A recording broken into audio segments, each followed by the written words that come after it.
This week's parasha includes the mitzvah of challah, taking a portion of dough and giving it to the kohen. The question is, how big does that portion have to be? Well, Rashi will tell us that the Torah does not mandate an amount, and then he goes on to tell us the rabbinical requirement of how much dough to give. The Rebbe has 6 questions on that and will lead us to a profound understanding of what challah teaches us about trust in Hashem. In the pasuk, the pasuk that tells us that the beginning of your produce you shall take challah and give it to the kohen, and then the Torah says so you give it similarly to how you give the truma of wheat, which is given to the kohanim. Is Rashi meforish? Rashi says, those words are key. Kisrumas goyren. The fact that you give challah similar to how you give truma teaches us the Torah never mandated a minimum amount you have to give to the kohen in order to fulfill truma. So likewise, challah has no mandated amount from the Torah. Which is different to the meiser given to the Leviim, shenemar bashir, where the Torah does tell us that it has to be 10% of the yield of one's produce. So the Torah does not require a specific amount in order to fulfill the mitzvah of challah. However, the Chachamim did give an amount, which is lebal abayis, for an individual making bread, echad mesin v'arba'a, 1/24 of the dough has to be challah, ulenachtoim echad me'arboim u'shmoine, and if a person is a mass-producing baker, only 1/48 of the dough has to be given as challah. That raises a whole series of questions. We have to understand Aleph first of all. We do know, yes, Rashi is doch meitik inyonim for Midrashim u'ma'amar chazal ba'alacha. There are times Rashi quotes things either from Medrash or Gemara or elsewhere that have halachic implications. But he only does this only if there is something about the simple understanding of the pasuk that pushes us to introduce the halachic perspective. As Rashi himself tells us that his guiding principle is Vani leibasi ela lipshuto shemikra. I'm really only here to explain things according to the simple understanding of the psukim. So therefore, is Bishlama Dosas Rashi's Meforesh Shaloi Nemar Boshir. The fact that Rashi points out that the Torah does not mandate a minimum amount to give for challah, that makes sense. V'loi kitrumas ma'aser shenemar Boshir, that it's not like ma'aser which has a shir, because here the Torah is comparing it kitrumas goren to the donation of truma. Let's move on. Is Val demit is a mevor bepashtus was the Torah meint mit madgish zayin dafket kitrumas goren. Rashi is pointing out something in the pshat. Why the Torah says that this donation of dough is like the donation that you give of truma to the kohen. Vos is unit truma, and not like any other donation that you give. Vos is some pirsha kosiv divided the gehemshich aval chachamim nosnu shir chulei. But why does Rashi need to tell us that the chachamim instituted a minimum amount for challah? That's got nothing to do with a simple understanding of the psukim. Surely. Question 2, base. Bringing the as es is nit gizaki for can chef challah. Okay, maybe you'll say, when Rashi told us that there's no amount for challah, he meant there's no amount in the Torah for challah. And therefore, Rashi does want us to know that there is still a rabbinical obligation, so you shouldn't misunderstand the nature of the instruction. And so therefore he tells us that there is a rabbinical instruction of how much challah to give. Fine, we'll accept that. But still, bleibt nachalz nit muvan. Still, why does he have to get into the details? This is not the Shulchan Aruch. Why does Rashi have to tell us how much the amount instituted by the Chachamim is? That certainly has no impact on us understanding the simple meaning of the psukim. Yes, the simple meaning of the pasuk is the Torah does not tell you how much challah to give. Then you need to know that the Chachamim do tell you how much to give. Great. Why do we have to know what that amount is? Rashi is doch nicht kein Sefer von Halachas. Rashi is not a halacha book. His objective is to explain the simple understanding of the pasuk. In the simple understanding of the pasuk, I don't have to know how much the shir challah is dirabanan. Okay, let's say I do have to know that. Gimel.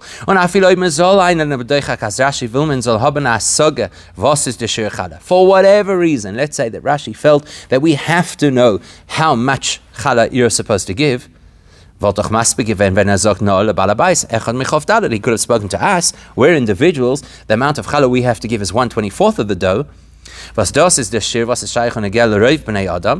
the quantity that is relevant to the reader, the majority of people learning Chumash. Und wie wir geben Taken, Targum Yonasan Chotch, is weiter from Pshutish and Mikveh Pirush Rashi. Look at the Targum Yonasan, which is it's not designed to be a pshat explanation, and nevertheless, as I bring not the shir echad michav daled, he only gives the 1 in 24 possibility. Why does Rashi also have to tell us that if you happen to be a commercial baker, you actually give a smaller percentage to the kohanim? Dalet. Next question. Nachmer, not only does it seem unnecessary for Rashi to tell us this information, Rashi actually seems to be creating a conflict between the meaning of the pasuk. Is the Hamshach in Pirush Rashi b'stirutza aschalas pirushoi? The way Rashi is explaining the pasuk, his own explanation contradicts itself. Because he begins by explaining, as mit Trum as Gören, kommt die Torah zu sagen, as Challah is wie Trum as Gören, sheloi nemar bashir. He started off by telling us the comparison between Challah and Truma is to tell us that the Torah does not require a specific amount. Ve'loi ki Trum as Meiser shenemar bashir, unlike Meiser that does have a specific amount. Das heißt, nit no giti Torah nikin shir by Challah. In other words, not only is the Torah omitting to give us a specific amount of Challah that we have to donate in order to fulfill the mitzvah. Now the pasuk sagt on b'mefeirash, but the Torah specifies ki trumas gorin kein torimu oisa. The way in which you give challah is like the way in which you give truma, which means as a mezol das abscheiden nit mikan shir, without a specific amount. And wie stimmt damit wie pshutai shel mikra the oisfer in Rashi aber chachamim nasnu shir. So where could Rashi then see in the pshat of the pasuk? The pshat of the pasuk is there's no amount. Where in that pshat would Rashi come up with the exact opposite message, but the chachamim made an amount? And that's going to lead us to two other questions. Umizeh. Hey, fifth question. Okay, so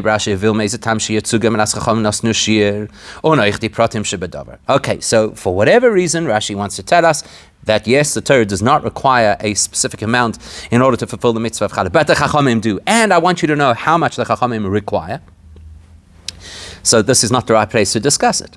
Voltas mermatim given zu sagen in Pirush and zweiten pasuk, Rashi should have told us that information when he explained the next pasuk, which is titnu l'Hashem truma, that you give this to the kohen like a truma. But Rashi sagt lefi shelo shamanu shir lechala, because the Torah, Rashi tells us, did not mandate an amount of how much dough to give in order to fulfill the mitzvah of Challah, therefore nema titnu, therefore he used the word give, which means to be a substantial enough quantity that would be considered that you're giving something to somebody. And that would have been the most logical place to then continue to say, how much is that? Well, that amount is defined by the Chachamim. 1 in 24 for a regular person, 1 in 48 for a baker. As in Sifri status from pasuk titna l'Hashem truma, actually the Sifri does exactly that. When it talks about the Chachamim giving an amount that we have to use for Challah, it's in this pasuk.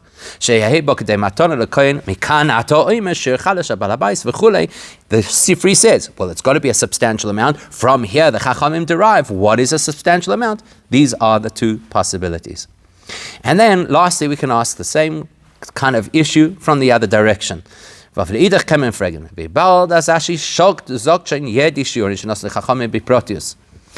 that Rashi does give us the details, that a regular person gives 1/24 of the dough to Challah, and that a baker gives 1/48 to Challah. Why doesn't Rashi then at least explain why there's a difference? Now that he's drawn our attention to the fact that there are two shiurim, why not tell us why? Like the Sifri and others do, that the one that's his livelihood, the baker, so we want to diminish the amount that he has to give away, etc. The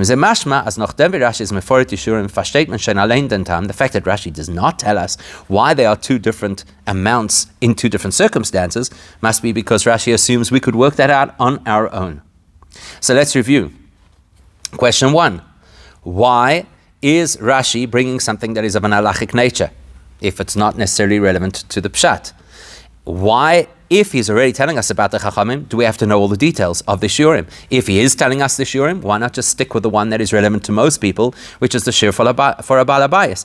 Number 4, if Rashi starts off by saying that the Torah does not mandate any Shir, why then does he continue as a commentary on Pshutei Shel Mikra to say, yes, but the Chachamim give a Shir? And if Rashi is going to tell us the Shir the Chachamim gave, surely it belongs in the pasuk that says Titnu, which is where, as we saw in the Sifri, that is actually, it's got to have a certain amount, and therefore the Chachamim determined what that amount should be. And why does Rashi not even get into the distinction? If he's gone to the detail of telling us that there are 2 different kinds of amounts you may give for Challah, why not at least explain the difference between them? And we'll resolve this relatively easily. The Bir Bozeba Pashtas. And then was the pasuk sagt as Kitrum as Gerin Kein Tarimo Oisa. The fact that the Torah says that the way you give Challah has to be similar to Truma, was das meint wie Rashi touched up, which Rashi helps us to understand means Shaloi Nemar Bashir, that there is no mandated amount, is mashma azoy chamashu is gunuk. Well, if the Torah does not give us an amount, the implication is that any amount is acceptable to fulfill Challah. Okay, if any amount is acceptable to fulfill the mitzvah of Challah, well, then the pasuk doesn't make sense any longer. Why? Because what's the pasuk say? Let's look at the flow of the pasuk. In the beginning of your dough, challah tarimu truma. You should give challah. Is Rashi Mefarish? Rashi explains, what does it mean challah you should give? You take one challah as a donation to Hashem. And what is a challah? Rashi fataycht challah turtil belaz. Rashi explains a French word which basically means like a little cake. Now, that is an amount, surely. So now the pasuk doesn't make sense anymore. How can you on the one hand say that the amount required for challah is like truma, which doesn't have a specific quantity, B'shas as the pasuk alein sagt as challah terima truma, where the same pasuk tells us, but there is a quantity, challah. On challah akuchen otochashir. A challah does have a minimum size. Only a certain amount of dough that's baked would be considered a challah, a cake, a roll, whatever you want to call it. That's what's bothering Rashi. There's a contradiction here. You're saying no amount in the same breath that you're saying an amount. Rashi tackles that and he says, yes, the Torah doesn't tell us what the actual quantum of that amount is. But the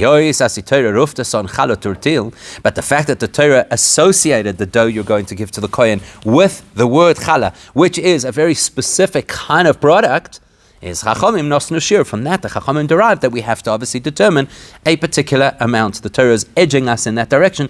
Decide an amount that you have to give that would be considered challah. Doseis, in other words. Even though the word challah here is a very open-ended word, it could refer to any baked good. But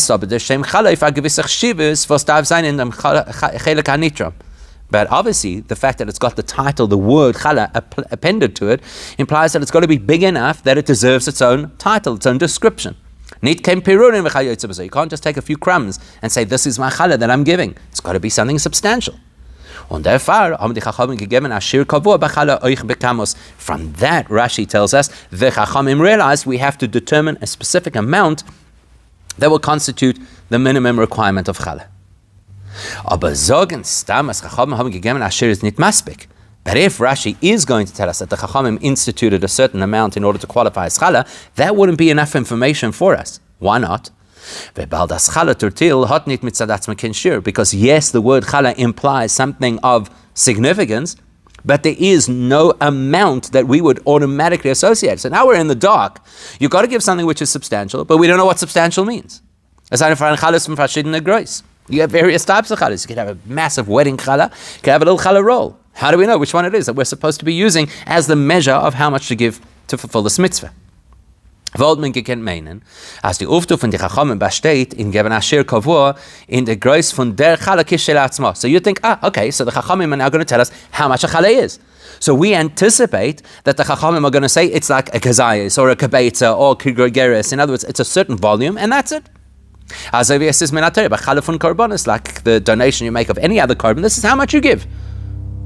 The Rebbe bar voron to Rashi, so Rashi wants to ensure we don't make that mistake. Okay, so we get it. The Torah is telling us the word challah. The word challah lends itself to us understanding that this has to be a substantial amount of dough that is given to the kohen. Therefore, you know that it's got to be at least something which you would give chashivas to. You'd think that how do you determine that chashivas? How much dough? It's got to be X amount of dough. Says Rashi, that's not the case. As though it's nit azay. The Chachamim haben gewägt im Shir beyachas zu der Isa.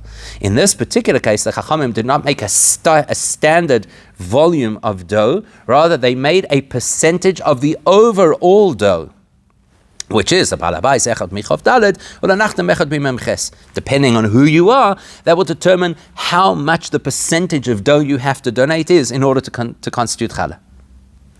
Now that's unusual. Normally, a shir given by the Chachamim is fixed. This one is completely relative to how much you're producing. Now that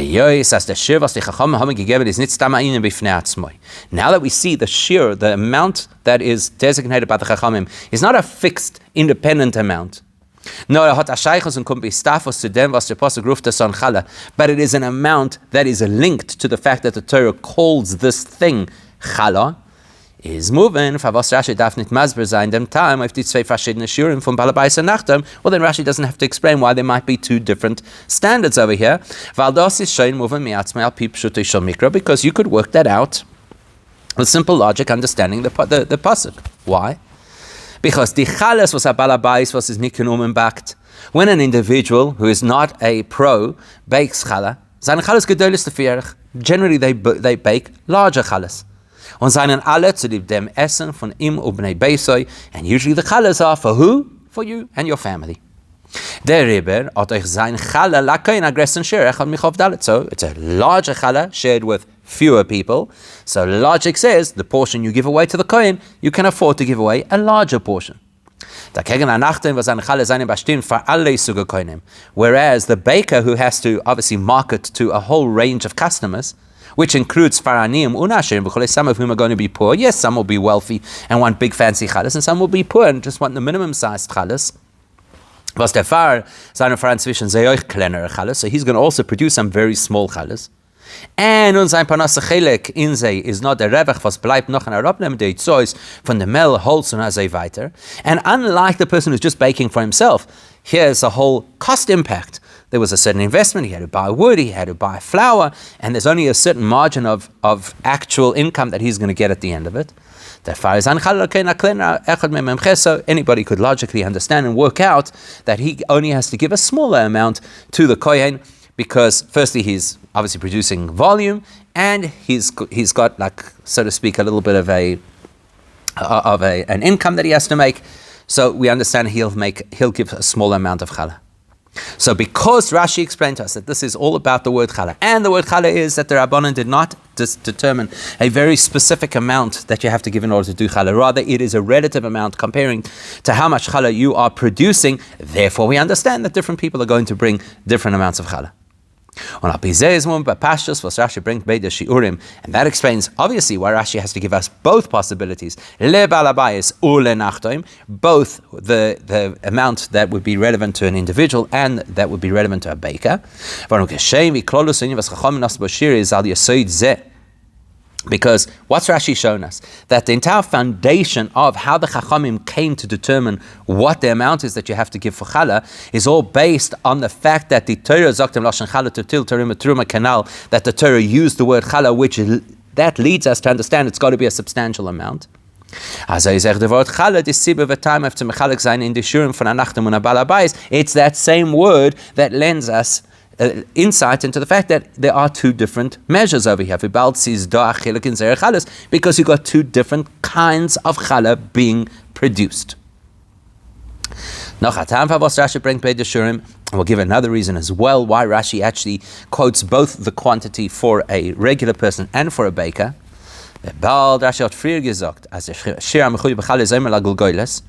So Rashi already previously told us that the amount that challah will be based upon is what is called omer lagul goyles, which is 43 1/5 eggs volumed worth of dough. That's when you've got to start giving challah. So had Rashi only done like we saw in the Sifri, only told us the amount that a balabais has to give for challah, Was das ist speziell zu Kammerdien, was man hat gelernt früher, was Shiurin Kebetza. Well, then you'd think, oh, okay, so basically there's 43 and a third egg volume of dough, and I'm taking 1/24 of that. So that means that the challah is only relevant because it's worth more than the volume of a betza. And Rashi doesn't want us to think that that is in fact the halacha, and that there is no value to giving a smaller amount to challah. Der Rebbe is Rashi Moisev the Nachtom Echad Mimem Ches, as it can say after the pochus from kebetza, that it's possible that you have a commercial baker and he's making, let's just say, a minimum batch, 43 and a fifth eggs volume of dough, of which he's removing 1/48. So the piece he's removing is worth less than a beta, is the volume of less than a beta. Rashi wants us to know that that is also halachically acceptable, even though typically we would expect that that is too small a quantity to be considered in other halachic areas. So that's a simple explanation of understanding how Rashi came to his conclusion. He's looking at that word challah. It doesn't fit neatly with the word kitrumas, or the words kitrumas goyren. Therefore, it tells us that it's got to be a substantial amount. That's why Rashi is commenting on this pasuk, not on the next pasuk of titnu lashem truma. That's how he comes to understand that everything pivots on the word challah. Challah gives us a sense that it's got to be something substantial. That leads the chachamim to give it a specific shir. We need to know the nature of the shir, that it's not a fixed shir, but it's relative to how much dough you're producing.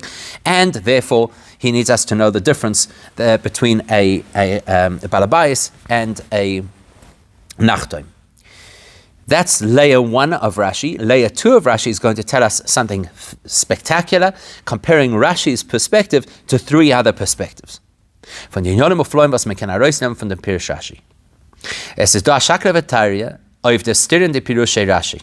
Okay, so there's a whole commentary over here about the fact that Rashi, apparently, as we noted earlier, seems to show a contradiction. What's the contradiction? Was in dem Pasuk sagt Sheloi nema bo shir chulei.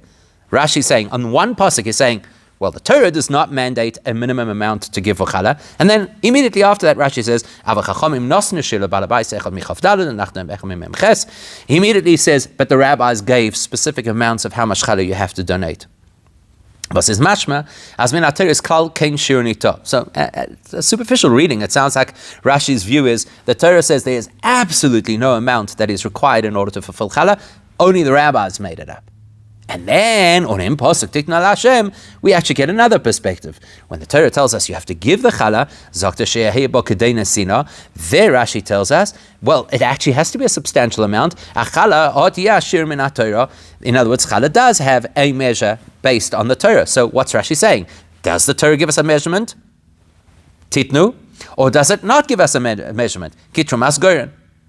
So there are aim fire and fit. Rabbi Yom Mizrahi, commentary on Rashi, explains, as dos was Rashi sagt, but titnu lashem sheyehi bokadeina sina.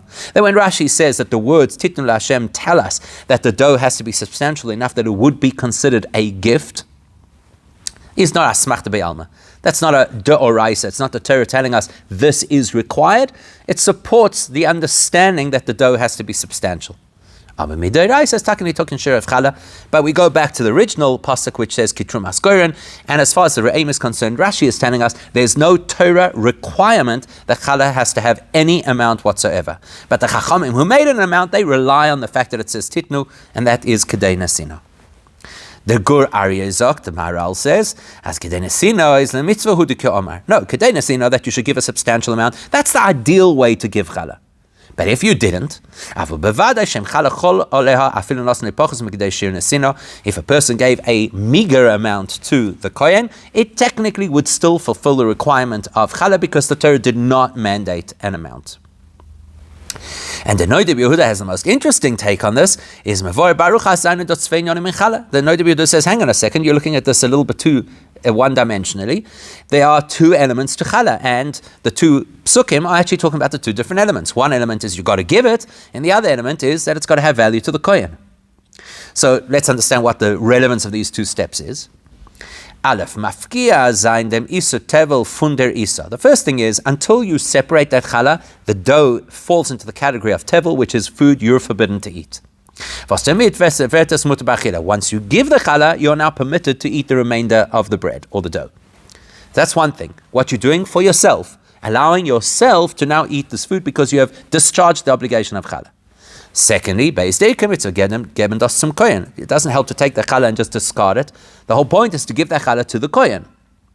Therefore, the Chelek beneihem, says the Rabbi Yehuda, well, that's the difference between the two elements expressed in the two different psukim. If your objective is to make sure that the dough which remains you're allowed to eat and it's not considered tevel, well, the Torah doesn't tell you how much challah you have to give to rid yourself of that possible transgression. The tiniest amount of challah, you're good. But if you want to fulfill the other part of the mitzvah, which is you've given the challah to the kohen, well, for that you actually have to have a decent amount, otherwise you haven't given the kohen anything, and then you haven't fulfilled the mitzvah. What's that amount? You have to give one. So he's got a slightly different perspective. 1/24 or 1/48 of an amount called a tenth of an ephah. And then the Chachamim expanded that out and said, well, it's not just 1/24 of a tenth of an ephah, it's going to be 1/24 of the total volume of challah that you're producing.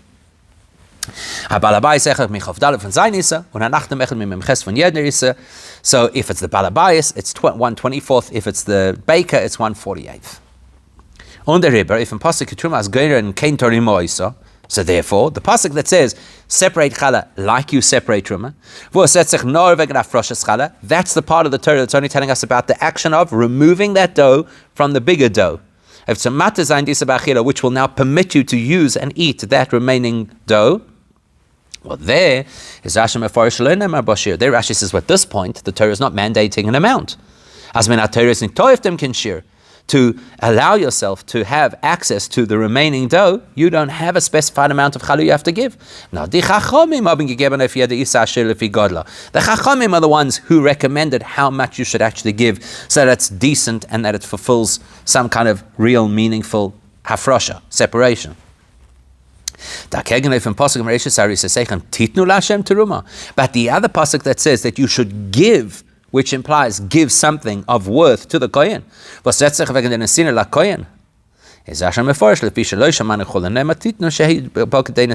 Rashi says, okay, the Torah did not tell us exactly how much, but what we do know is it's got to be enough to be considered giving. Yes, says the Rabbi Yehuda, that when it comes to giving to a kohen, to fulfill that part of the challah, there's a minimum requirement even from the Torah, which is a 24th or a 48th fraction of a piece called a tenth of an ephah. Rashi, that's the attempted explanations of Rashi according to the Re'im, according to the Gur Aryeh, and according to the Rabbi Yehuda. Now we're going to see the Rebbe's perspective based on how we've learned it. Rashi's explanation, actually, according to the simple pshat, is clear.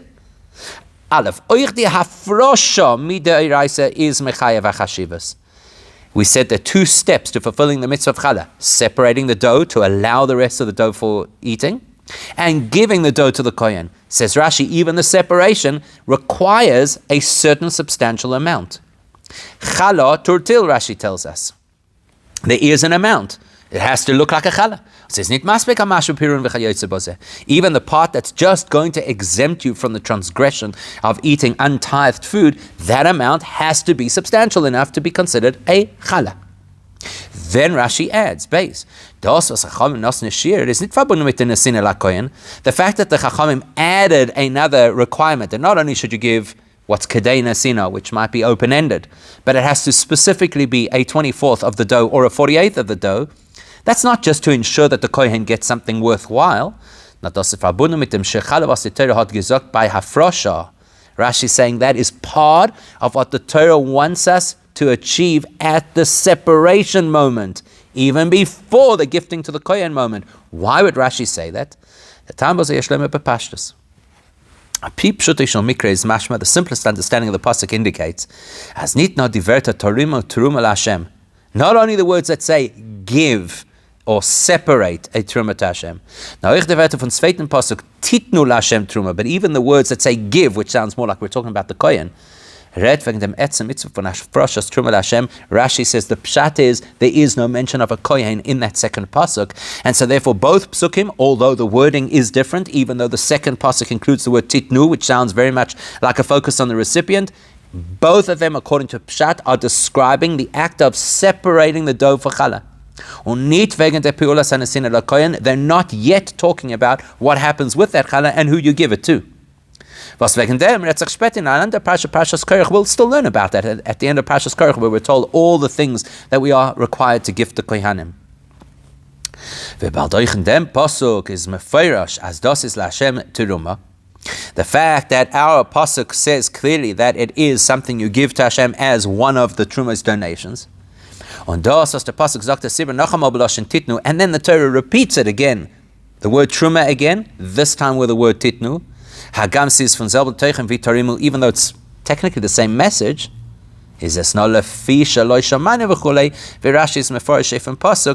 because the Torah didn't clarify for us exactly what the amount is, but the fact is it wants us to give an amount that is substantial. Therefore, the Chachamim learn from this how much you're supposed to give.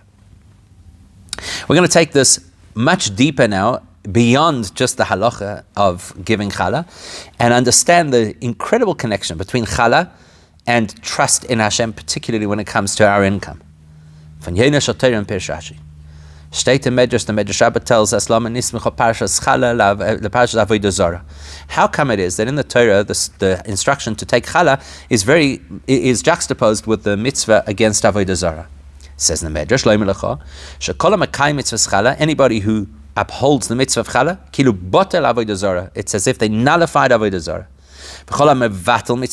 And any person who overlooks the mitzvah of challah, kilu kiyam avodah zarah. It's like they uphold avodah zarah. What a strange comparison. First of all, how can we be talking about the mitzvah of challah, an individual mitzvah? Beis, was ist verbunden mit einer einfachen Piula, was tut mit der Issa? What is challah? It's a mitzvah that is associated with a single action that a person does with a piece of dough. How can we compare that mit aleph bitul avodah zarah, something as fundamental as avodah zarah or ridding avodah zarah? Beis, was ist Yesod ha'emunah and Yesod kol ha'torah, which is the foundation of all of Judaism. You've got a challah compared to an avodah zarah. You've got a single action compared to the whole foundation of Judaism. How does it compare? And also, when you pay attention to the words of the Medrash, they're really strange words. Makayim, batel. Strange words. This is not normally how we talk about issues of faith. Why does the expression go? Anybody who upholds the mitzvah of challah, kilu botel avodah zarah. It's as if they removed or they nullified idolatry. And any person overlooks the mitzvah of challah, kilu kiyam avodah zarah. It's like they upheld avodah zarah. How does this work? Well, that seems like we're talking about an avodah zarah that already exists. And now the choices are: do you destroy it, be mevatel it, or do you be mekayim it, allow it to exist? And now we're being told that if you fulfill the mitzvah of challah, that is what gets rid of this avodah zarah. And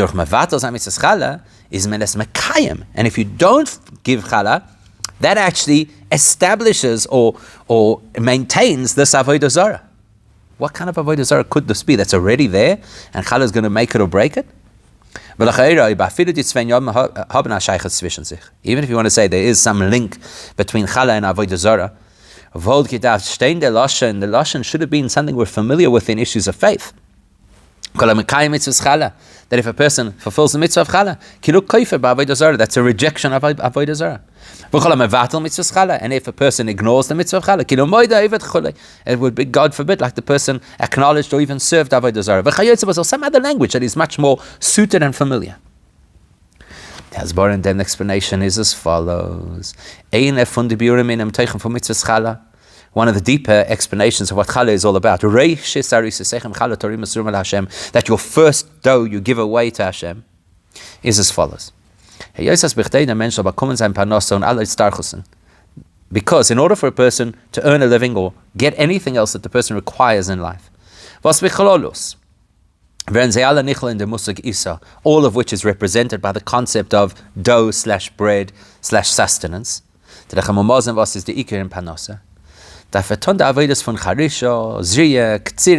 get to the point that you have an income, you've got to work, and there are various malachas that you have to follow.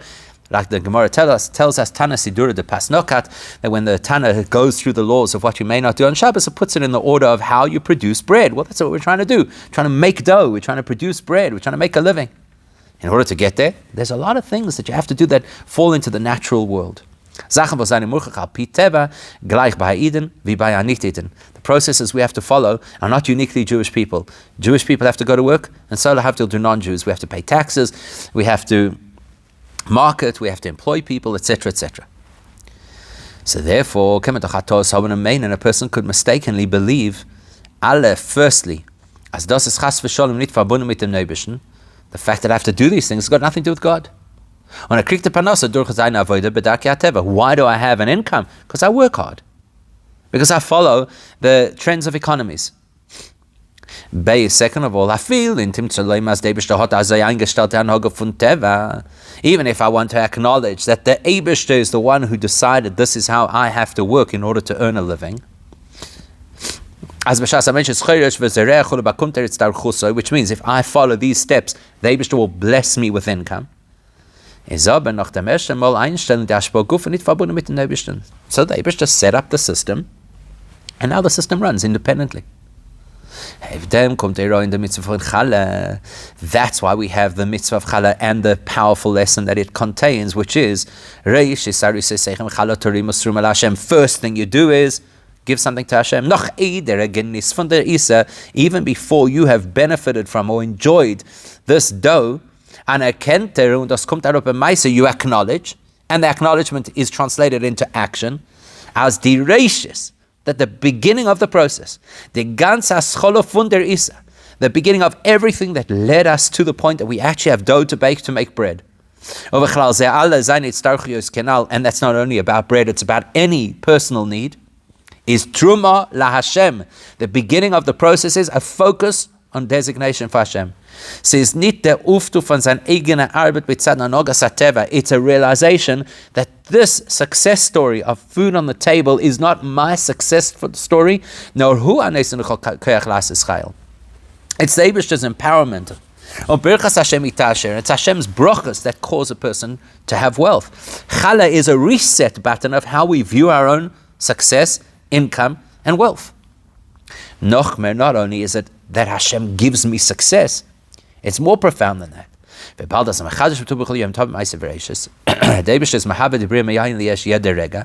When we understand that the Eibishter recreates all of existence at every nanosecond,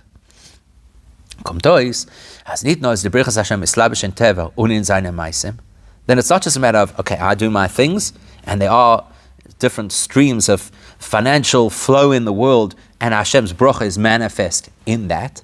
It's deeper. Now, alle inyone hateva und alle seine Pi'ule, seine Mitzadatmam im Ganzen kemetzias nicht. The whole natural order, all of my personal investment in trying to earn a living is meaningless. Der ganze Metzias nimmt sich mechodesh b'chol rega von dem, was der Eibishter ist im Have, Mechaya und Mekayim. The fact that I have a business, the fact that I have a bank account, the fact that this marketing is working, the fact that this particular strategy has paid off, all of that is because right now, at this very second, Hashem created all of it. And therefore, the very first thing I get, I'm going to give to the Eibishter. Geht das nicht beteuert Tzedakah, aber fragt das die Parasha redt nicht Kanal wegen der Sinne der noch Challah Turim Hashem. It's not about I'm giving because it's a good thing to help people and there's a requirement to give tzedakah and I'm going to give to the Kohen. Because as we've identified, Rashi's view is that this entire conversation is before you get to the point of sharing it with a Kohen. That's coming in Parashas Koyach. Now, geht das zum Eibishter, aber mites belangt es zu ihm. This is the part where you say, Challah titnu Hashem teruma. You're going to give it to Hashem because it all belongs to Hashem. Nothing is mine. How does that deal with Avodah Zarah? What is Avodah Zarah? Even from a simple understanding of Pinigla, like the Rambam explains, Besteht nicht nur in Dinnen Avodah Zarah mamash chas v'shalom annehmen es chas v'shalom al selikus. Avodah Zarah is not just bowing down to an idol or accepting a particular deity. But it's when you start to give some kind of accolade, some kind of respect to the forces that Hashem has created in His world, to give the impression that they have some level of control or some level of influence. Even if you know that the Eibishter created these forces in the world, these trends in economics, and He empowered them. The minute the person starts to think, and now they have power, that's Avodah Zarah.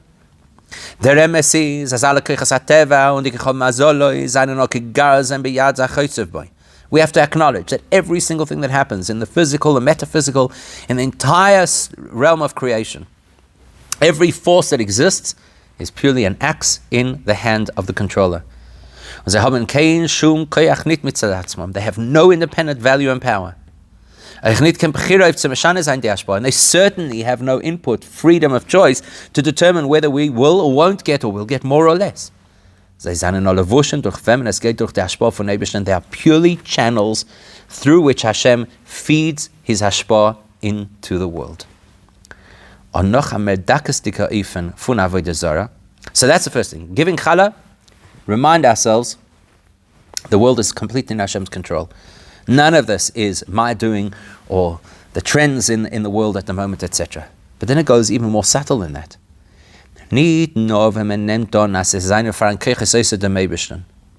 Not only when a person thinks that maybe there's some other power, some other force independent of Hashem. But even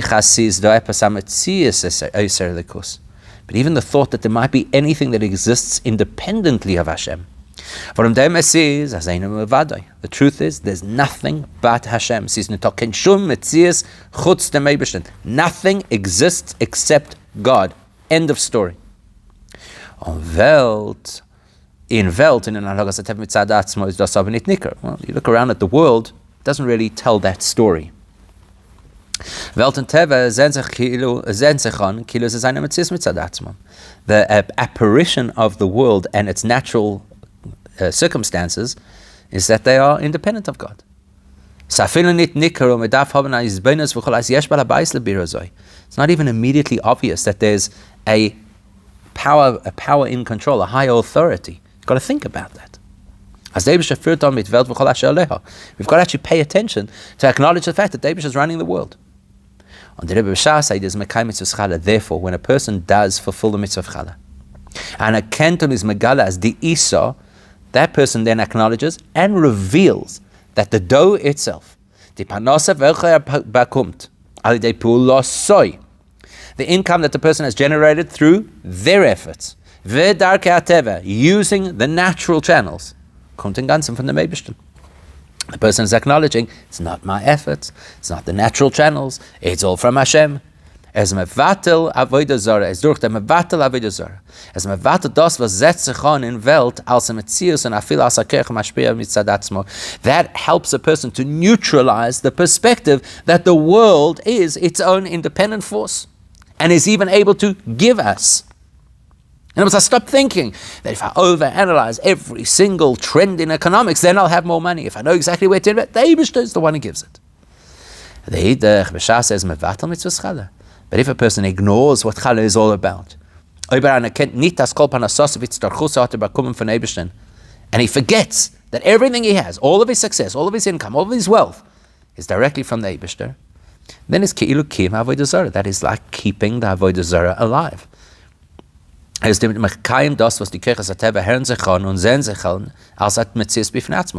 person perpetuates the mirage of the natural world being a true power. Because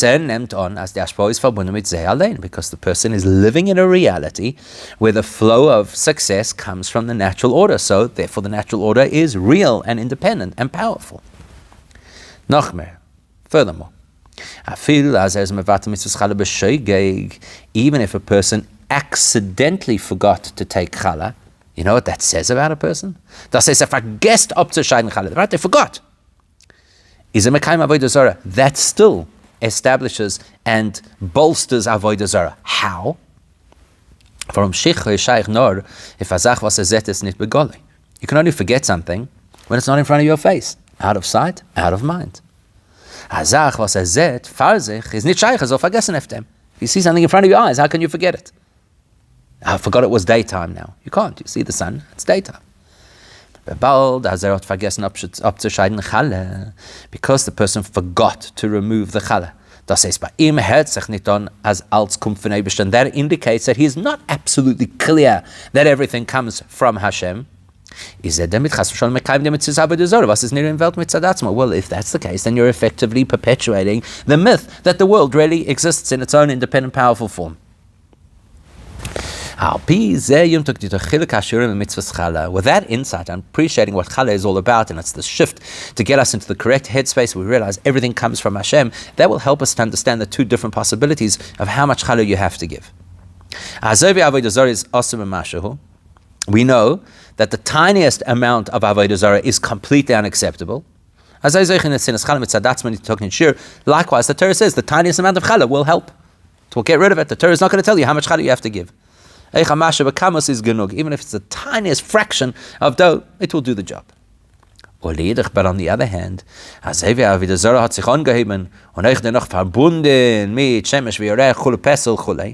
we know what happened with avodah zarah. It developed into an entire philosophy and theology, first about the celestial beings, then about idols, as the Gemara uses the expression, where a person takes a particular block and turns it into something that he worships. In the same way as avodah zarah, the tiniest avodah zarah is poison, but avodah zarah becomes a whole developed, matured theology. So the antidote to avodah zarah, one little bit of Challah is good, but the Chachamim say let's develop it and make it something which is substantial. Why is that necessary? Because it all depends which part of the person we're dealing with. If I'm looking from the perspective of the essence of a person's soul, which is inyan ha'emunah, that's what gives a person absolute faith in Hashem, is the Yusuf and avodah zarah b'mashu, then the tiniest amount of avodah zarah is a problem. Das heißt, as in der Monoton, it sein kein Schum Tvisses Mokem, if I'm at Tzias Chutz dem Eibeshna Afilu Bedakus to Dakus. Faith in Hashem means I cannot tolerate the possibility of even the most subtle version of anything in addition to or in partnership with, or certainly not independent of Hashem. So that's how it is in Emunah. Emunah must completely negate any possibility of anything else. Likewise on the positive side. So the Challah, which is supposed to represent this kernel of faith that we all have, is exactly that, a kernel, the tiniest bit of faith, and it's like an atomic power. It says, means there's no quantity. You can't say, how much emunah do you have? I don't know, emunah you either have or you don't. But the eichos, the quality, the value of that emunah is infinite. Challah, it's something of substance. The nekudas ha'emunah mitzad etzem hanefesh is be'eichos nit mugbal in kein agbola. When I'm talking about the DNA of emunah that each of us has, it may be small in quantity. It's a single point of emunah. It is unlimited in scope and power. Aval chachamim nosnu shir, but the chachamim say we still want to give it a framework. Now you're talking about the world of Chachamim. That's the world of intellect. Chachamim. Is Punkt wie avodah zarah hat asher mesuyim wie viel sein tos isn't the metzias avodah zarah. Just as avodah zarah has tears, this kind of avodah zarah shituf, that kind of avodah zarah complete rejection of Hashem, the different tears. Mitzvah Challah also is going to have different layers. Bittul und Shlila von avodah zarah, wie es kommt herab euch beseichel ha'adam, haben a twisse b'shem mesuyim. If you're trying to eradicate inappropriate avodah zarah-like thoughts from the mind, they're going to be different types of thoughts, different thought streams, and different approaches to mitigate them. And because,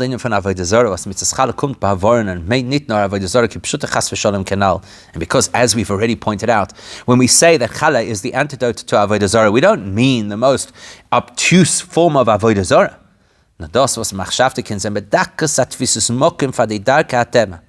We also mean the most subtle acceptance of, well, maybe I have to consider the things of the world, the expectations, the trends, the teachings of the world. Was zu sein Eingewöhntheiten sei, kann er meinen, als sei seine Sibes Parnassose, where a person becomes so used to, attached to these processes that the person actually thinks, this is what's giving me my success in Parnassah. Well, then we're going to have to determine who the person is, where they're holding. Are they in the scope of a balabayis, living in his own home, dealing with his own issues, or a baker? What does that mean? This is Mavur Chassidus. Chassidus explains as a balais exet hashgacha pratis meva yoshev oil, like the famous Hayom Yom, that a business person experiences a much more vivid experience of hashgacha pratis than a person who sits and learns Torah all day. Why is that? Because a balais egdav ton fshidna pu'ul esef sefadinim fun a mesik. In order for a business person to succeed, there are many, many diverse things that he has to engage with. Kaufen schera, he's got to buy stock, und verkaufen v'chol, sell it. Was do sells is abhängig von tnai azman v'amokim. To be able to buy at the right place, the right time, the right price, to be able to sell at the right price. There are many factors and variables that come into play in order for a person to succeed in business. Von aliyah sashorim, on yeridah sashorim, the markets improve, the markets fall. The business person sees the Eibishter's hand. The timing was unbelievable. I met exactly the right person. I got the stock at exactly the right time. The competitor didn't. For that reason, a business person sees hashgacha pratis more regularly and more openly than a person stuck away in a yeshiva. Because what? The person sitting in yeshiva, somebody else is paying the bills. Somebody else is putting the food on the table. It doesn't have that same engagement with the world to have to see Hashem's hand so openly. That's the difference between a homemaker and a baker. A woman making challah at home, who is the primary person who will do the mitzvah of challah. Her focus is, let me produce food for my family. Her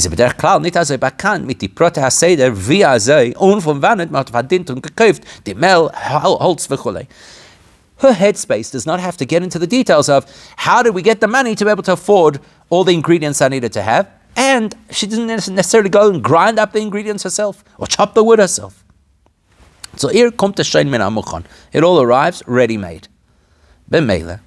Fühlt sie nicht a kolponen, wie sie viel, wie das verbunden und abhängig von der Ashkoche von der Eibishter. So the balabosta in her kitchen is not so acutely exposed to the Eibishter's hand making this all happen, because it's fairly straightforward and comfortable.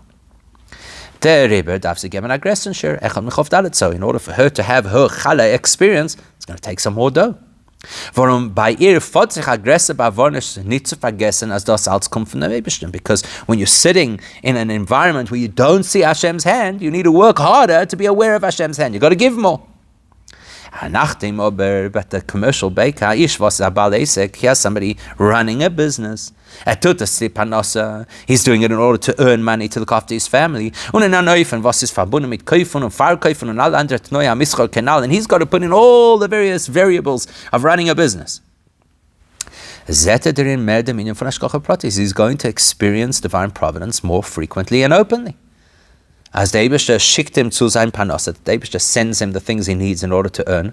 The Rebbe is by Maspek HaKlener Shira Echem Memches, so he can afford to donate less challah to have the same awareness. Because even a small token reminder that everything goes to the Eibishter will help him remember, this is Hashgacha Pratis, the Eibishter is running the show, I'm not a success story because of myself, possibly even in spite of myself. Und durch Kimitzes Challah is memzeiche, es soll sein, lo nech brochel beisecha, we're promised that through Challah we get this tremendous brocha in our homes. Men grubeng tara, not the brocha just of having income and abundance, and much more importantly, men bring tara in the Eibishter's brocha in all den Yonah Habayis, we bring the Eibishter's brocha into everything in the home. As says, Nika vi all den Yonah Habayis werden geführt, wie der Eibishter will, which part of that brocha is that you look how the house is run. It's run like the Eibishter would want. And that once you feel that the house is aligned with what the Eibishter wants, that will naturally translate also into the physical brachas that we need. In all the brachas associated with children, with health, and with parnasa, revicha, all in the greatest abundance.